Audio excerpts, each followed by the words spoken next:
Kasi doon po sa mga nagko-comment doon sa mga interviews nyo na sinasabi doon, huwag yung madaliin, pagusahin, baka masira na naman yan. Oo.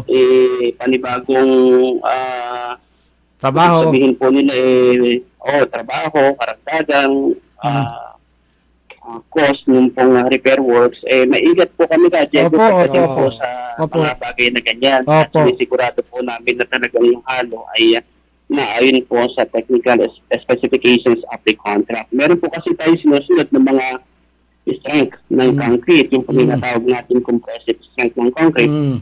At yan po ay may mga samples para sa gayon. Pagdating po nung siya ay 14 days, 21 days, pwede na po namin ipatest. Doon po malalaman talaga ka, Diego, kung kami ba ay nakaka-comply doon po sa technical specifications of the contract.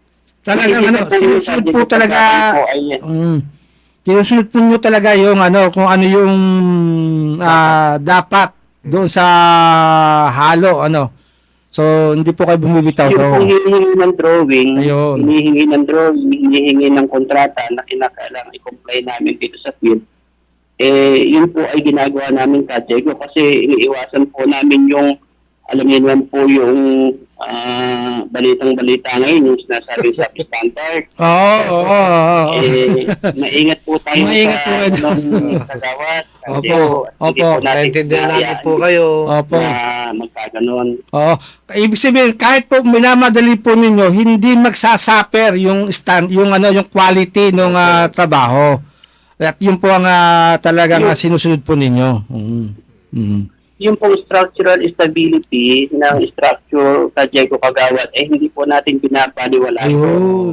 Kasi dapat po ay pinaprioridad yun na hindi po siya masisira o hindi para po bang inapura, pinapura, para po ba ganun. Hindi po ganun yung ating ginagawa. Hindi pwede na, hindi pwedeng obra na, kundi talagang kung ano nararapat, po. Hindi mo pwede sa Diego Kagawad kasi kami din po na mga technical supervisor na kakita sa field ay mapupulaan po kami sa amin pong mga ginagawa na kami pala pinugugan lang pala namin yung mga trabahong kagaya nun. So hindi po ganun sa Diego Kagawad yung pong ating ginagawa. Kahit na lamang po sabi nyo merong pagmamadaling konti, pero yung pong quality, andun pa rin.